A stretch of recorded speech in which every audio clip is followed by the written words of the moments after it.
अब march past शुरू हो उससे पहले मैं सतीश सर से रिक्वेस्ट करूंगा, पीजीटी ज्योग्राफी सर से, कि वो आए और माइक संभालें ताकि मार्च पास्ट की लाइव कमेंट्री भी की जा सके।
और फास्ट बजाएंगे ड्रम, फास्ट फास्ट वाला।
सभी साथियों को और सभी बच्चों को गणतंत्र दिवस की बहुत बहुत शुभकामनाएं। आज समस्त भारत में जो गणतंत्र समारोह आयोजित किया जा रहा है, सबसे पहले मैं उन वीर जवानों को जो इसके लिए तैयार हैं और ये अवसर हमें प्रदान कर रहे हैं कि देश हमारा सुरक्षित है, सीमाओं की रक्षा करते हुए भयंकर सर्दी हो या भयंकर लू चल रही हो, वो हमेशा भारत की सीमाओं की रक्षा के लिए जो तैनात हैं। देश की अंदर जो भी गतिविधियां हम कर पाते हैं शांति प्रिय, उन सैनिकों के सम्मान में सबसे पहले मैं सल्यूट करता हूं। उसके बाद गणतंत्र के उपलक्ष्य में जो संविधान सभा के द्वारा भारत को दिया गया, क्या हम उन नियमों का समस्त रूप से पालन कर पा रहे हैं, ये सोचने का विषय है। यदि हम समस्त रूप से उनका पालन नहीं कर पा रहे हैं तो हम आगे किस तरह से पढ़ेंगे। यदि मैं बात करता हूं सबसे पहले न्याय व्यवस्था की, कोई भी न्यायिक प्रणाली जब तक सफल नहीं कहला सकती है जब तक वो समय से न्याय ना दे। यदि किसी व्यक्ति विशेष को किसी अपराध के तहत कैद किया जाता है और 10 साल के बाद उसका निर्णय आता है कि आप निर्दोष हैं, तो उसके जो 10 साल जो जेल में गुजरे हैं उसके लिए कौन उत्तरदायी है। तो हमको सोचना है कि हमारे जो संविधान निर्माता रहे हैं, क्या उनकी कोई कमी रही कि उसको 10 वर्षों तक जेल के अंदर रहना पड़ा और न्याय नहीं दे पाए। ऐसा नहीं है। संविधान में प्रत्येक धारा के तहत हर एक व्यक्ति के लिए, चाहे वो स्त्री हो, पुरुष हो, किसी भी धर्म विशेष का हो, सबके लिए समान न्याय व्यवस्था दी गई है। उस न्याय व्यवस्था को पालन करना, न्याय प्रणाली ठीक तरीके से काम करना, प्रशासनिक ठीक तरीके से काम करना, ये हमारी जिम्मेवारी है। इसका मतलब हम जो काम कर रहे हैं वो प्रॉपर वे में नहीं हो पा रहा है, जिससे बहुत सारे जो हमारे नागरिक हैं उनको असुविधा हो रही है। तो आज के दिन मैं यहाँ से मन से यही घोषणा करना चाहता हूँ कि हमारी जो आने वाली पीढ़ी है, जो सामने खड़ी हुई है, जो भारत का भविष्य है, ये इस व्यवस्था को सुधारने का प्रयास करेंगे। जो न्यायिक प्रणाली में देर हो रही है, अव्यवस्था उससे होती है, उस परिवार का हालत छिन्न भिन्न हो जाता है, 10 साल के अंदर वो वापस आता है, तो 10 साल तक उसके बच्चों का क्या हाल रहा होगा, थोड़ा सोचने का विषय है। तो उसको एक लय में लाने के लिए तत्काल प्रभाव से यदि न्याय व्यवस्था हमारी ठीक प्रकार से काम करे, तो वो व्यक्ति जो 10 वर्षों तक जेल में रहने के बाद जिसका पूरा परिवार बर्बाद हुआ, यदि न्याय व्यवस्था सही तरीके से काम करती तो उसके परिवार को ठीक तरीके से जीवन यापन करने का एक मौका दिया जा सकता था। प्रत्येक क्षेत्र में यदि हम व्यवस्था, आज हम देखते हैं 75 ईयर्स के बाद भारत ने क्या खोया क्या पाया, इस पर हम विचार करें। किन किन क्षेत्रों में हमने प्रगति की है, बहुत अच्छी बात है। जो क्षेत्र हमारे पीछे छूट गए हैं, जिससे कि अव्यवस्था एक किसी व्यक्ति विशेष को हो रही है, उसको भी सोचना हमारा दायित्व बनता है। तो इस हिसाब से आज के दिन मैं बच्चों के लिए यही संदेश देना चाहता हूं कि आप कर्तव्यनिष्ठ होकर अपने कार्य को निपटान करें, क्योंकि आज यदि आप प्रण लेते हैं कि मैं अपना संपूर्ण जो कार्य है वो समय से निपटाऊंगा, तो आने वाला जो भविष्य है भारत का, वो एक उज्जवल भारत आप बना पाएंगे। और यदि अभी से आपकी एक जो दैनिक चर्या है वो इस तरह से हो जाती है कि हम एक काम को अगले दिन के लिए टाल कर जाते हैं, तो जो मैंने एक एग्जाम्पल दिया है न्याय व्यवस्था का, वो इसी तरह से आप भी आगे एक नागरिक का दायित्व नहीं निभा पाएंगे यदि हम अपने दैनिक दिनचर्या को सही प्रकार से उपयोग नहीं कर रहे हैं। और ना ही उसने कोई प्रयास कर रहे हैं, तो ये संभावना नहीं है कि आप जब नागरिक के रूप में भारत का उत्थान करना चाहेंगे तो इस सही प्रकार से एक उत्थान कर पाएंगे। तो प्रत्येक हमारा जो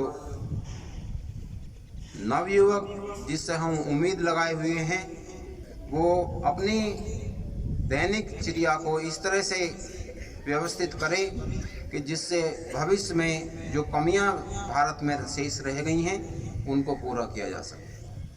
तो अंत में मैं यही कहूँगा कि हमारे बच्चे उसको फॉलो करेंगे।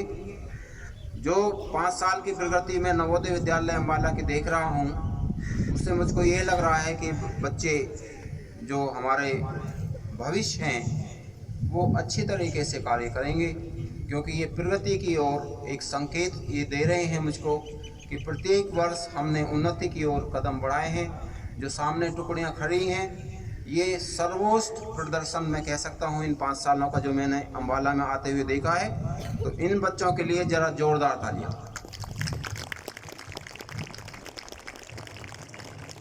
एनसीसी टुकड़ी से लेकर स्काउट गाइड और प्रत्येक सदन की जो टुकड़ी सामने खड़ी हुई है, पूर्णतः व्यवस्थित और आगे बढ़ने के लिए प्रयत्नशील। तो इन्हीं शुभकामनाओं के साथ मैं पुनः गणतंत्र दिवस की बहुत बहुत शुभकामनाएं देना चाहूँगा। जय भारत, जय हिंद।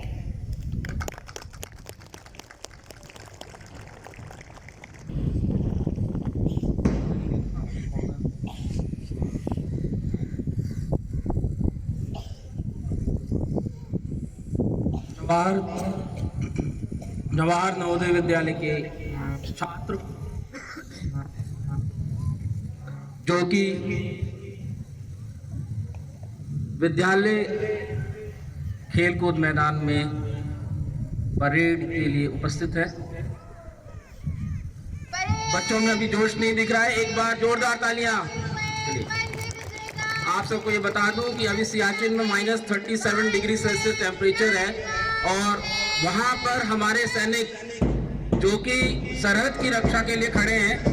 तो ये मौसम हमारे लिए कठोर नहीं है। पलक विद्यालय कैप्टन परेड की अगुवाई करते हुए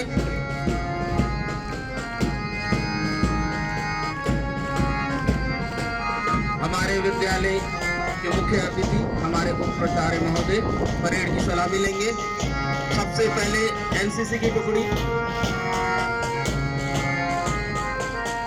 एनसीसी 7 बटालियन जेएनवी अम्बाला महिला सशक्तिकरण को दर्शाते हुए चटक चाल चलते हुए दर्शा रही है कि हम किसी से कम नहीं।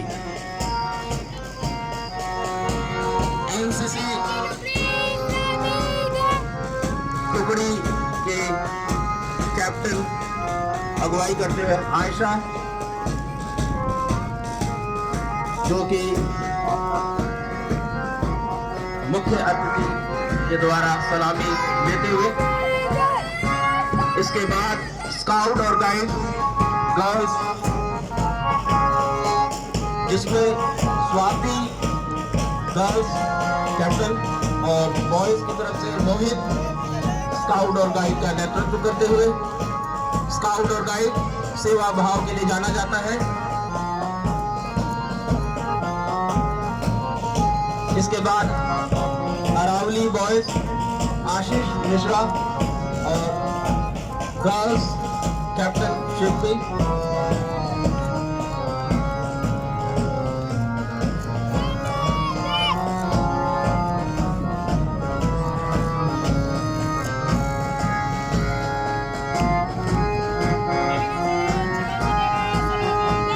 इसके बाद नीलगिरी बॉयज कैप्टन हरमनदीप सिंह और गर्ल्स कैप्टन दीप्ति के नेतृत्व में टुकड़ी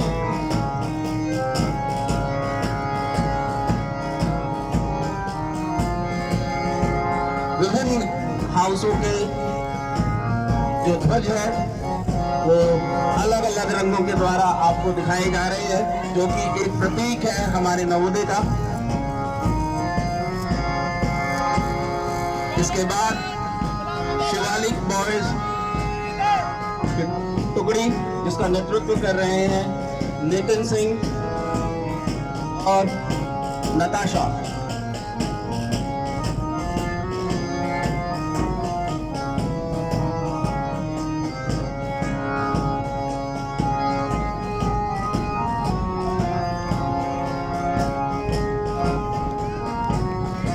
इसके बाद उदयगिरी बॉयज हाउस जिसका नेतृत्व कर रहे हैं दीपांशु और टीना। उदयगिरी हाउस देश इस समय 74वां गणतंत्र दिवस मना रहा है। पूरे भारत में इस समारोह को आयोजित किया जा रहा है और मौसम इसके आगे फीका है। इनके जुनून देशभक्ति यही दर्शा रहा है कि मौसम तो कितना भी करवट ले ले, हम जो है करवट नहीं लेंगे, हम डटे रहेंगे इस सीमा पर।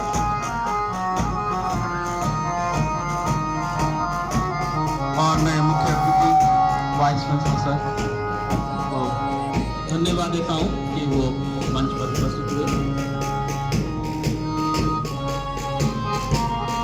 देश की देशभक्ति में एक कविता जो एक सैनिक के द्वारा लिखी गई है उसे मैं पढ़कर सुनाना चाहता हूं। एक सैनिक कहता है, मैं मर जाऊं तो सिर्फ मेरी इतनी पहचान लिख देना। मैं मर जाऊं तो सिर्फ मेरी इतनी पहचान लिख देना। मेरे खून से मेरे माथे पर जन्म स्थान लिख देना। कोई पूछे तुमसे स्वर्ग के बारे में, कोई पूछे तुमसे स्वर्ग के बारे में, एक कागज के टुकड़े पे हिंदुस्तान लिख देना, हिंदुस्तान लिख देना, हिंदुस्तान लिख देना। तो इन नवोदय छात्रों का मैं बहुत ही आभार व्यक्त करता हूँ कि इस कड़ाके के ठंड में उत्साह जाने नहीं दिया है और मेरे साथ बैठे हुए जितने भी साथीगण हैं और जितने भी छात्र हैं ये भी धन्यवाद के पात्र है कि इस कठोर मौसम में एक सुहाने पल का आनंद ले रहे हैं। इसके बाद मैं अपने मंच का समापन करता हूँ और आगे की कार्रवाई के लिए बच्चों को आमंत्रित